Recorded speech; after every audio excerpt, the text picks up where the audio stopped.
Yeah, I've been involved in film for about 10 years. Although my job isn't as glamorous, it's still awesome to be involved in the industry. I simply state that my main objective is to find suitable locations for filming and ensure the location is appropriate for certain scenes. Many of my fellow industry veterans began their journey by developing a passion for movies at an early age. It was an early age for me. My grandfather was a producer during the 1960s. He collaborated with renowned figures such as Audrey Hepburn, Alfred Hitchcock, John Wayne, and even Elvis Presley. During my youth, he entertained my siblings and cousins with thrilling tales about the mythical Hollywood world that existed during that time. My grandpa's talk about his years in the business made me realize that my grandma would almost sigh and look uncomfortable as I got older. Upon my grandfather's death, me and my brother discussed some of the tales he told us, including memories of her odd behavior. We tried to persuade others, but unfortunately, we ended up discovering that my grandfather may have been involved in a romantic relationship in Hollywood during that time. The reasoning was straightforward. My grandmother's behavior was to become a different person every time my grandpa mentioned Hollywood, which would trigger negative memories. It's not justifiable to assume it was an affair, but we can reminisce about that time in Hollywood and our own perception of the situation. It was reminiscent of the Wild West with its party scene. There are beautiful actresses all around. The fact that my grandfather was a hotshot producer made sense, but it was also unpleasant to consider. What is the purpose of my writing this story? I and my brother finally questioned my grandma last month about what happened when he was in Hollywood. We didn't want to hear any fairy tale stories that my grandpa would tell us. We were eager to uncover the truth, especially since I had already been in the industry for a while. If it had been an affair, we discussed the topic with my grandma with great care. We didn't want to upset her or bring up unpleasant memories. My grandmother's deep love and admiration for my grandpa were always present until his death, making it seem unusual to see him do something like that. My brother, who is naturally talkative and quiet, questioned my grandfather about the reason for leaving Hollywood. Why do you always remain silent and leave the room whenever they interrupt each other? My grandma took a deep breath and has responded, I think you're old enough to hear this story. The way she began her lengthy narrative was a clear indication of our lack of knowledge, as only older individuals could do so. I intend to keep the story moving without any interruptions. I was unaware that my grandma had moved to Hollywood at some point during his time as a producer, even though he couldn't remember the exact year. She was a beautiful young woman who had aspirations of becoming an actress in her early 20s. She was able to audition and meet some of the major players in town thanks to Grandpa's connections. She didn't want anything given to her by Grandma, so she changed her last name and never used my grandpa's name or any of their other names. Her desire to secure a part was solely based on her talent, not because of her marriage to the film producer, which I found very appealing. Her dream of becoming a model was almost realized after several unsuccessful auditions, but she soon had the opportunity to pursue it. She auditioned for a major movie once before, and she mentioned that her grandpa was uncertain about the director or the film. My grandmother was unyielding and advised him to have faith in her abilities. I assume she got lost on the way to the audition and ended up in a dilapidated building on town's outskirts. She was so unfamiliar with the area that she didn't even consider asking where it was. She speculated that the director may have made an imaginative decision by selecting this particular spot, and it's possible that he had set up shop in the building. Upon entering the door, she was greeted by 4 individuals, including 3 women and 1 man. When my grandma ran for it, 2 of the women grabbed my grandmother and began to beat her up. They confined her to a chair for several minutes. One of the women told her that if she was going to survive, she would have to do something for them. The situation would not be good if she refused. Grandma complied, anticipating that she could find a solution to the situation. The woman kept telling my grandma that she was going to steal an apartment. The 4 monsters inside the room informed her that they would be outside the building, and if she tried to run or call for help, they could locate her and apprehend her. My grandma was given a detailed explanation of the robbery by the woman, and she enjoyed the experience. understanding that this could be her sole chance to survive. She believed that she could locate a phone, or better still, the person would be home and capable of explaining what was happening. The apartment building was reached by them, and my grandma's blueprint soared out the window. The man in the group followed my grandma into the building and led her down the hall. She had the unsettling feeling that the pipe he was holding was meant for her. They entered through the door that had been secured. They presented my grandmother with a cloth sack and instructed her to add money to it. They told her they would be bills on a table inside the room, and she was right. While attempting to think of an alternative, my grandma slowly placed the money in the bag. The man pushed her and instructed her to accelerate. As she filled in the bag, she saw a vase with flowers on the table. While the man fell to the ground, she grabbed the glaze vase and smashed it on his face before leaving the apartment. She recognized a back entrance to the building and quickly exited it. After running several blocks, she spotted a police car parked in the lot and quickly ran to the police, who then gave her all necessary instructions. At that time, police were less concerned about women, and it took them a minute to take my grandma's words seriously. My grandfather was eventually contacted by them, and he resolved to set himself on fire. My grandmother's detailed description of her captors led to the arrest of one woman, but the other 3 were not caught. The apartment's identity was not revealed to her, but she believed it belonged to someone in the dark side of Hollywood. The woman who was apprehended acknowledged that her intention was to cause my grandmother's death inside the apartment after she filled in the bag and secured the entire object tightly. Their intention was not to cause her to flee or be accompanied by a strong spouse. They believed she was a Hollywood actress, and finding her body at the crime scene would result in her becoming another poor soul trapped in the show business. My grandma was deeply affected by this nightmare and refused to stay in that town for an extended period. She moved back to her parents' home, and my grandpa followed suit, which led to the birth of their family. His tendency to share amusing and happy anecdotes with children was overshadowed by the realization that his grandmother had nightmares. My grandma's thought process during the ordeal left me stunned, and I am grateful that she was able to escape it and find some justice. I hope that the 3 other monsters from that night were apprehended for different offenses and that justice was served. I hadn't been to my grandparents for a couple of years until last month. Although I am aware of how terrible that sounds, my grandparents live across the border, which makes it difficult. It was a family get-together, and it was fantastic to see my extended family. I came across cousins and uncles who hadn't been around for long. My grandparents' abode is a vast agricultural site. In our youth, we lived within a 30-minute drive, so occasionally we would cross the border and spend the night.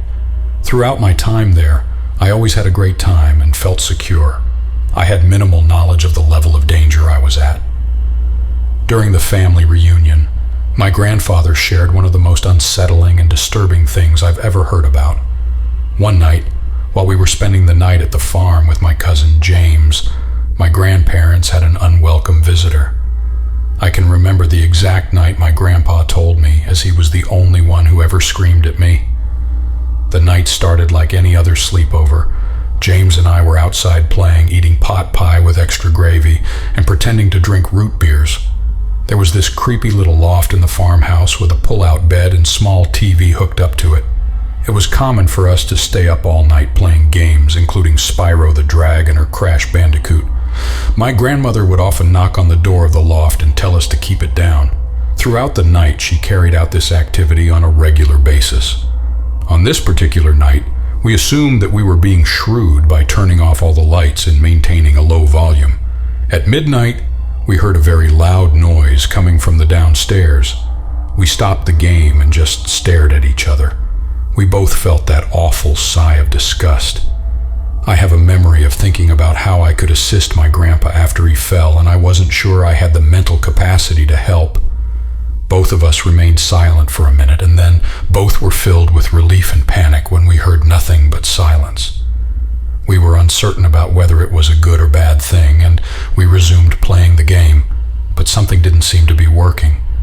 The games halted the game once more and instructed me to check on them in case something unexpected occurred and they required our help. for the sake of seeing. One of the loft doors on the ceiling was present. A small staircase resembling a ladder would descend when the door was opened. I slowly descended the stairs, trying to be heard. The murmurs of voices were audible to me, but I couldn't make any specific articulation. While slowly making my way down the hallway, I heard another loud sound that almost made me jump out of my skin. The noise echoed back and forth like the door was slamming. My grandpa looked up at the top of the stairs and shouted with intensity as he turned around while I was walking. I was scared. My grandpa's yelling was unheard of, and I never saw him with that grimace on his face. I swung my head back, ran up the wall, and turned off the TV. Despite James's persistent questioning about the situation, I insisted that he remain silent and acknowledge his grandpa's disapproval of us. Throughout the night we heard loud banging and shuffling, but eventually fell asleep. Both of my grandparents appeared exhausted on that morning. In the living room, they were both sipping coffee. We were surprised to find out that my grandfather had brought his hunting rifle with him, but ultimately decided to forget about it. My grandparents were strange that morning, but when we saw them again the next day, they remained the same. During our family reunion, my grandfather finally disclosed what took place that night. James and I were initially concerned that the loud bang we heard indicated an intruder was attempting to break through our front door. My grandpa initially scared them off. The second loud sound that I heard while in the hallway was the result of the intruder successfully breaking through the door. The coat closet was my grandma's hiding place. When my grandpa turned around and saw me in the hallway, he only raised his voice to avoid alerting the burglar that someone else was present. His intention was to point to the loft and tell me to go up there. It was a stroke of luck, but it came from the fear of being called out. My grandpa took hold of his hunting rifle and seized it after I returned to the loft and locked the door. Despite my grandma's efforts to remove the intruders, he was unwilling to take any risks and so stayed awake in the living room throughout the night.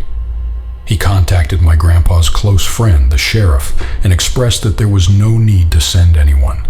He provided an explanation and essentially presented an unofficial report on the phone. It happened while I was upstairs with James, and we didn't know what might have happened to us. In the hallway, I was only a few feet away from the intruder and had no knowledge of what was going on. I was angry that he had not previously informed us about this, but I don't feel fault for them. Their attempt to safeguard us as young children was successful. The home invasion never occurred to me while attempting to protect my family. My grandpa is renowned for his exceptional efforts in safeguarding his family. He stated that he had not been sleeping well since that night, and I can understand the reason for this. It prompts your thoughts to arise. What else can you do when you feel confident in your own safety? The stories my grandpa had were simply mind-blowing. I couldn't wrap my head around it. My grandparents and I had a great relationship, but our lack of commonalities was the main reason. My grandma passed away a few years ago, and I observed that my grandfather was feeling lonely and sad.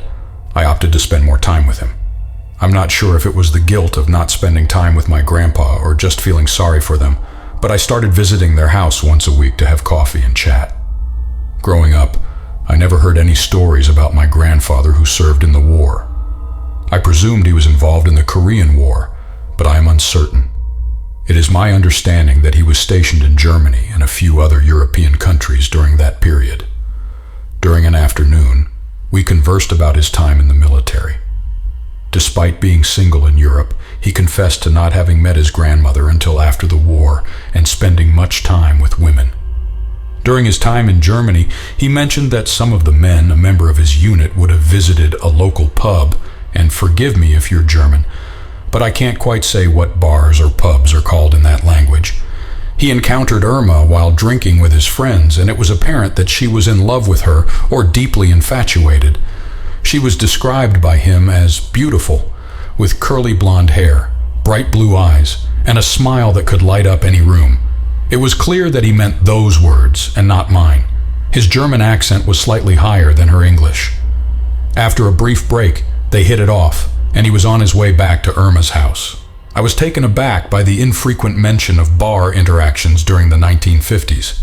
He also began to describe the steps she took on our way back to her place. He admitted to being hypnotized by her beauty and not being in the right mental state due to excessive alcohol consumption, which made him realize that he didn't see the warning signs. Within a short time, they were walking in the dark and through private corridors, before being enveloped by trees. He heard the sound of twigs snapping, but he thought it could be forest animals. A small cottage was reached by them, located about 100 yards or so into the woods. She invited him, and he replied that it had the appearance of an old fairy tale. The old wooden cottage had a fireplace and 2 small chairs in front of it, a tiny bunk room and a ladder that led to the small bed. The kitchen was small, but it still had a table. Irma erupted, and my grandfather was given a beer. He was a romantic partner, and immediately invited her to come back to America with him after his life ended. It's hard for me to comprehend something like that, but it was a different situation. She seemed pleased with the offer, but brushed it off several times. His voice changed as he kept recounting the events to me. She commenced to remove his military uniform. Moments later, with a satisfying turn of his head, he looked up and saw nothing but the things outside the window. Stunned by what? He ascended from the chair and began to communicate with Irma what he had observed. As per his account, the man was watching them from the window when he noticed him ducking down. Irma displayed a dismissive demeanor and repeatedly tried to distract my grandpa. He wanted to surrender to Irma but felt obligated to defend her in case of danger. He recollected all the sounds he heard on the way to the cottage and became anxious about the worst. If a person thought they were in the pub was following them, what would be the outcome? After a while, he was able to break free from Irma and requested to look outside. Even though she was upset, she didn't speak a word. After that, Grandpa went to the table by the door where he had placed his weapon and found that it was gone. After that, he turned around and asked Irma where the weapon was while she stood in front of the fire.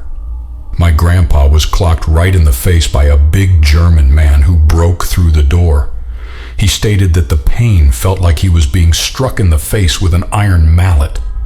Due to my grandpa's lack of German language proficiency, the woman started speaking it and couldn't understand the conversation. He was hit with such force that his head shook. My grandfather was still being beaten up by the man. He expressed that it was the most excruciating pain he had ever felt and his inability to move. My grandfather was stabbed in the side of the cottage by an unknown man who threw my grandpa on the table and then grabbed a hunting knife. He reported that Irma started causing panic, and they both ran away to the woods, leaving the door open. He expressed that the pain was beyond description. The pain was so intense that he almost lost all sensations. He sat on the table, hoping to feel the sun once more by applying pressure to the wound. He eventually lost consciousness and woke up in a military-run hospital. He was blessed to be alive and expressed gratitude to his lucky stars every day when he was found. One of his military buddies was leaving the pub that night when he saw Irma and the large man, who wasn't my grandpa, running down the road. Without delay, he became suspicious and experienced a negative feeling in his stomach. He opted to walk in the same path as Irma had taken. After spotting muddy footprints that had come out of the forest, he quickly decided to investigate and proceeded with his investigation. He walked towards the cottage and could see my grandfather, who was unconscious, on the table there. He took him back to the base, and luckily my grandpa was saved. Otherwise, I wouldn't be there to recount the story. This man was in constant contact with my grandpa until he passed away 5 years ago. He would repeatedly express to this man that he was a hero and held his life in high regard. I feel a sense of gratitude towards him. Despite the years since his scar, my grandpa still feels it and thinks about the terrible night every time he sees it. He had no more encounters with Irma. She and the big man she was with were never found by them. He was more devastated by Irma than he was about to be killed. I can't conceive of the terror my father endured that night.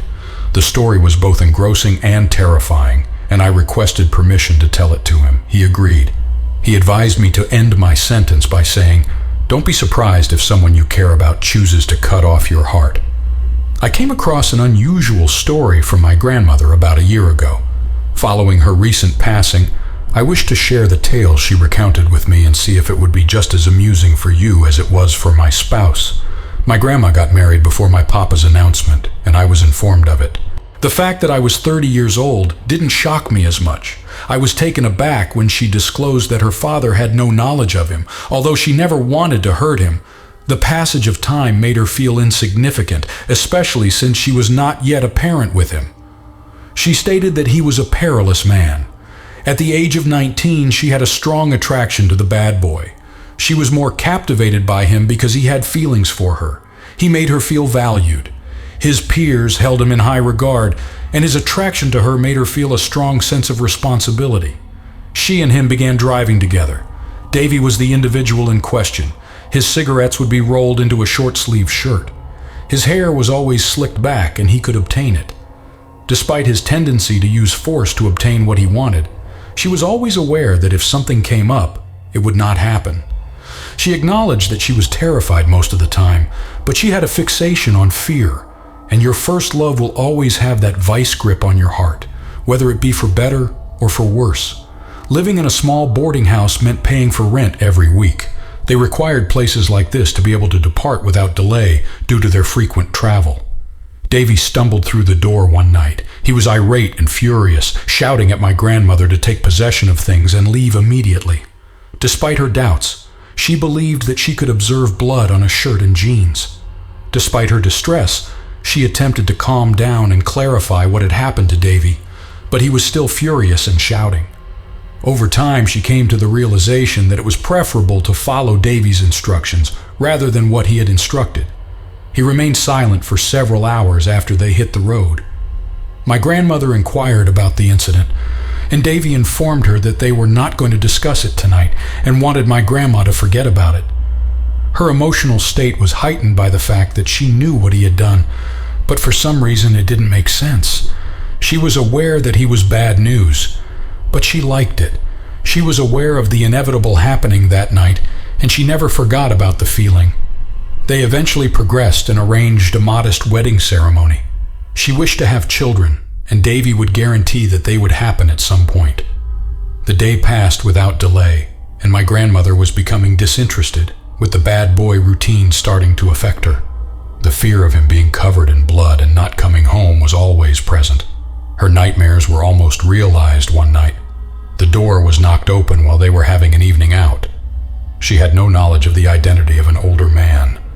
After Davy yelled at her to stay in the bedroom, she reached out to listen with her ear and left the door open. The conversations were icy, but she couldn't make out all the words. After a few minutes, Davy entered the room and stated that he needed to leave and would return later. She attempted to eject him and determine his destination, but he didn't respond. This time, he had a different look. It seemed more frightened than fear due to his anger. Davy never returned home after a long wait for her to come back. He told her to avoid calling the police, which is why she didn't bother. She opted to take charge and play the role of a detective. She surveyed their cramped apartment. She came across notes with a street address on them and made her way there that morning. Instead of finding Davy, she stumbled upon something that had been haunting her for decades. A warehouse was where she found a very disturbing scene. Without elaborating further, my grandmother provided specific details, but suffice to say that there was a significant amount of blood in an individual's body. She hurriedly headed to a local store and had the clerks contact the police. My grandma told the police that she had found the site by chance. She was oblivious to the thought of terminating Davy's service. He always made that clear to her. The body was never identified, and from what she knows, he always looked like a John Doe. The officer who comforted my grandma that afternoon was my eventual papa, and I'm wondering how she knew about it.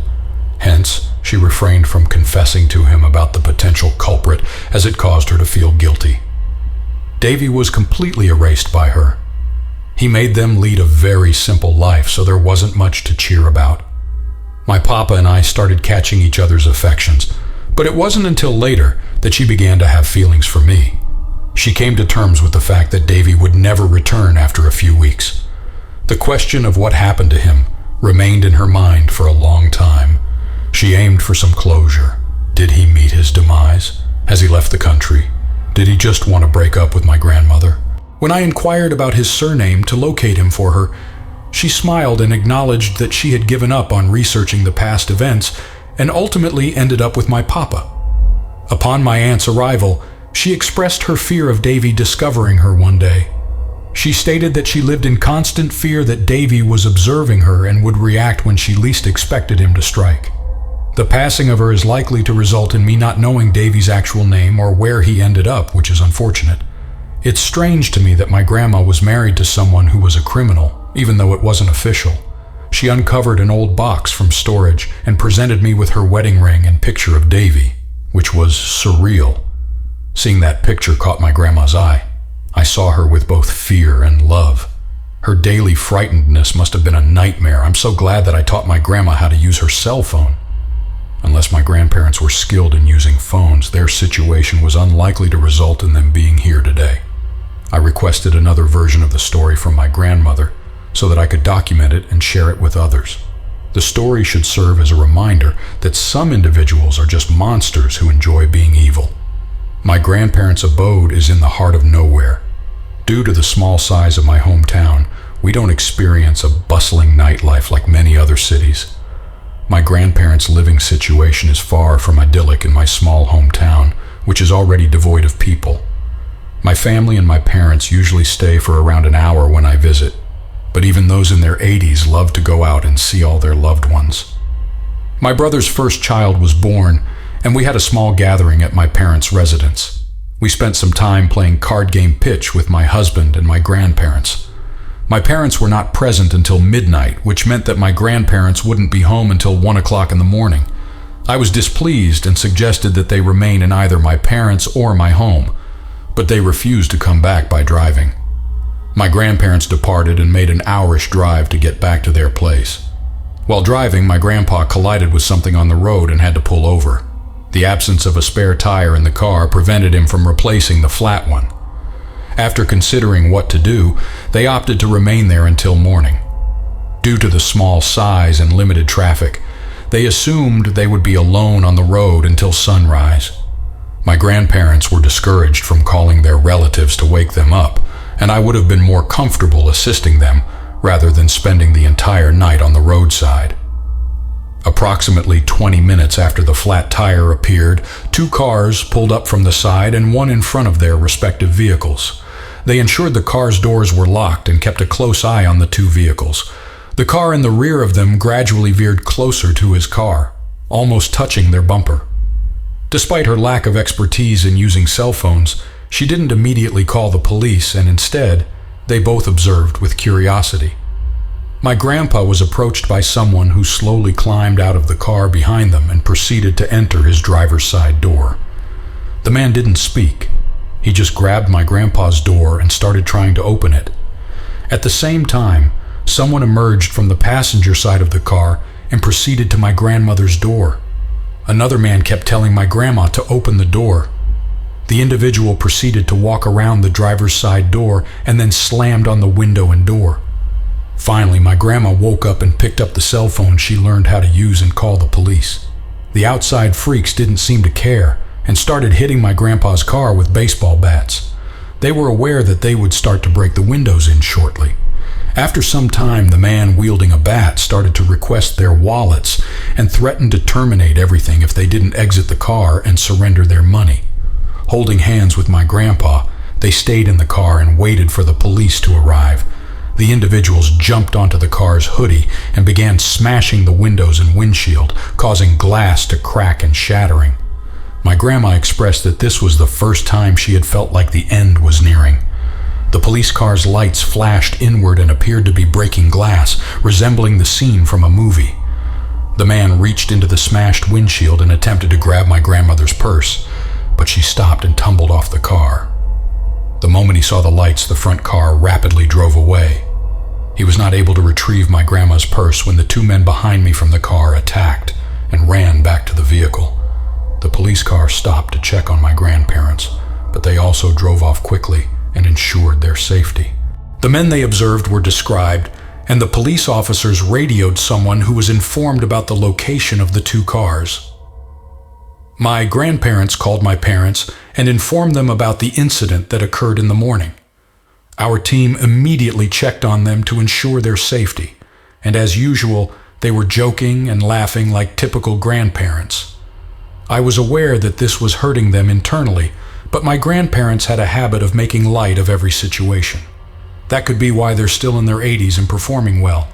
Sadly, the 2 cars and monsters inside the vehicle were not caught, so justice was never served. The motive behind the targeting of my grandparents and their origin will remain a mystery.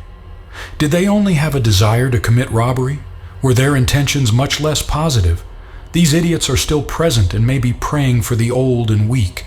It's fortunate that my tenacious grandma finally relented and obtained a phone and learned how to use it, as she may have been more vulnerable if she hadn't informed the authorities. I'm content that they're not going anywhere, and at the end of the day, they remain my same grandparents. I'm not going to disclose any personal information about this story for the sake of my family's safety. Every family carries with them dark secrets or things they are not proud of. At the age of 32, I discovered a dark secret within my family. It's understandable that I wasn't informed about it. Is it possible for my family to boast about the story I am about to recount? It's likely that you're wondering, how did I come to this conclusion? My grandma may have unintentionally slipped the information. It's becoming increasingly difficult and sad for her to keep it real. The decline of her mental state is a horrifying tale for another day, but my grandmother's condition necessitates constant monitoring and verbal expression. Our approach is to engage in conversation with her when she expresses things she doesn't grasp. It's awed and saddened by the fact that she can be as intelligent as her wit is on occasion, like talking to a child. My grandma's frequent mention of her brother was noticed by many of my sisters. My grandma is aware of having 3 sisters, but she does not have any siblings. At first, we thought it was just typical grandma talking, but she would constantly bring up the boy and sometimes even get very sad. We posed the question to my mother, who was the oldest, and we thought that she would be aware of her unacknowledged sibling. Mom dismissed the situation by saying that her grandmother was completely numb, having never had any siblings and only being sisters. Grandma's emotional state towards her brother grew stronger with time. We made every effort to soothe her, but the situation was getting worse. At last, we started conversing with our grandmother, inquiring about her brother. They were the closest friends in the cordon that connected them to her. My grandma was always supportive of bullies, but they took pleasure in hurting him, and he became a bully. We stopped talking to my grandmother that afternoon because she became upset, and we waited for a few more days before asking her again, this time with the question, "Where is he?" She seemed sad and shared a story with us. It felt like we were once normal grandmothers for a while. Her demeanor was marked by both intelligence and sagacity. In a bar altercation, her brother caused serious harm to someone by accident. Following a few nights in jail, he was set free. The man was located after his release, and he successfully completed the job. He evaded the authorities. Our jaws dropped as soon as my grandma announced the name of her brother. I'm pretty sure you know what my great-uncle was called by a certain name. He went on a rampage after leaving town, engaging in some of the most sickening and disturbing acts known to humanity. After years of being on the run, he was finally caught by the police, and his life came to an end on that day. He was never brought to trial for his wrongdoing. Finally, my great-grandparents left behind a distant location and changed their name in order to forget about the terrible things their son did. Due to the stress and anxiety she experienced, my grandma dropped out of school and had to deal with the fact that her brother was a murderer before she passed away. She eventually moved on and began her life, but she never brought up her brother again until now. Upon sharing the news with our mother that night, she was convinced that Grandma was lying. With her spending a significant amount of time watching TV, it's possible to generate an idea in her mind. When my mom contacted her sisters to ask if they had heard anything like that, they all responded the same, saying, "I have never heard that story before." My grandma's sisters had all passed away, so there was no need to ask anyone else. After a few days, my mom came to my grandmother's house and asked me to speak with her. My grandma's eyes widened as she heard his name and began to talk about him during her younger years and how amazing she was, that person. My mom was curious to know if my grandma could demonstrate the truth by not solely disclosing her dishonesty. When my mom asked if she had any photos from when they were kids, my grandma stopped her. It was as if the lights were going off in her mind's eye. Her eyes began to growl, and she mentioned that she didn't possess any childhood snapshots. There was only one picture she could remember with him, and it's under the bed. After running to the bedroom, we found nothing but boxes of junk and dust under the bed. My mother was under the impression that the entire thing was actually made by my grandmother, and I had to acknowledge that I was leaning towards the wall until my sister urged us to return to the room. A folder with a newspaper clipping was situated between the box spring and old mattress. The article focused on her brother and his appalling actions. A note was written on the paper behind the article that said, "I love you, sir. Don't let anyone beat you. Love always in my great-uncle's name." Despite being unaware of our family's history, my mom started crying as we all looked at each other, and she was almost 60 years old. We consented to inform our entire family, so they were informed, but we ensured everyone was willing to share the information. I know this was a little too much for the purpose of writing, but I had to get it off my chest. The act of not disclosing my name and whereabouts will help me maintain privacy for myself and my family. The world has altered, but it is still unchanged. Good and evil people exist. My grandpa encountered one of the most difficult moments of his life when he came to America from Italy. He had been saving for the trip for years, and he only intended to return to America. The boat ride during that time was a challenging experience for bad people who didn't require any support from life. My grandfather was a strong and resilient person, even though he was still very young. He was present on the boat in any manner that would expedite the journey. He knew that he would have a job once he arrived in America, where his brother Gino was already. The only thing he had to do was make it back across the ocean. At some point during the journey, the boat experienced a power loss and ended up in the ocean entirely. The panic on the massive vessel was enough to bring about nightmares, but my grandpa had just started experiencing it. My grandfather strives to alleviate stress and maintain a high level of comfort among the people. A few individuals on the vessel quickly lost their sanity and logic. The majority of the passengers had aspirations of re-establishing themselves in America, but they were ignorant. The dreams were on the verge of being lost forever. The entire steamship was taken over by a group of crew members. My grandfather always drew comparisons to it, saying that it was like the way pirates used to be. The pirates separated everyone on the ship and began assaulting those who spoke out. He was unaware of the ultimate outcome for those men. It was never communicated by them. Grandpa believed that the incident was a form of power play and that these men were scared and uncertain about their actions. It's conceivable that they didn't want to drown as impoverished individuals. He was aware that if he spoke out, the men would give him an even harsher beating because of his size. My grandfather was unaware of the captain's whereabouts during the voyage, despite thinking that he might have been hiding in a certain area. My grandfather always referred to the next few hours as the most terrible time of his life. A group of people gathered in a room that was almost completely dark. Crying and coughing could be heard, and most people were convinced that they were going to die. It was almost impossible to have a high spirit at this point, and he had no idea what was worse. The boat was in danger of being caught in the middle of the ocean by these irate men who were holding it up without any warning. The lack of knowledge about rescue operations and uncertainty over the captain's whereabouts in relation to contacting a rescue boat or staying until they died from starvation only made matters worse. I regret my grandpa's decision to become a hero at the end of his life. One of the men was tackled by him, but 3 other individuals jumped on my grandpa and chose to attack him. My grandfather was locked in a dark closet after finding it, and the most disturbing noise they had ever heard could be heard for hours.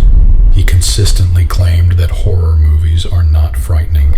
According to him, nothing compares to being trapped and unable to help others after hearing the actual screams of people you know for hours. Grandpa and I both agree that this is the actual horror. My grandpa's tales always made me feel like I was in a dream. The small details were always a concern for me. The freezing temperatures, the screams of those close to him, and the absence of light are indescribable. He described the upcoming hours as a blur. There isn't a great deal that he can remember. Despite his efforts to break through the solid door, it wouldn't move. He heard unidentified screams and proceeded to pound the door once more. My grandfather was liberated by someone who knocked on the door. A different ship passenger informed my grandfather that a rescue boat had arrived and apprehended the individuals who took over the vessel. He heard the screams of the men who took over the ship, and they were screaming while being taken into custody. It's unclear how they managed to fix the ship and eventually make it to America. He was informed that the individuals who had come to defend the ships during trial were all familiar, but he couldn't be certain. On reaching the shore, he informed them of the terrible and unpleasant aftermath of their journey. He witnessed the tragic loss of several individuals he knew, and nothing was done to alleviate the suffering of these impoverished individuals and their families. Despite the fact that some Italian passengers held a service for those who were lost, the tragic memory still lives on. The lack of discussion about the tragedy caused my grandpa to become angry and be insulted for years. His American aspirations became uncertain as he lost hope. He was perplexed as to why nothing was being done. He spent the majority of his life assisting with immigration matters, making sure to have as much support as possible and providing them with shelter and employment upon arrival. It's truly frightening to start over in a new place, and my grandfather was one of those people who learned this from the experience. Despite his inability to bear the pain, he insists that a fraction of his suffering should never be felt by others.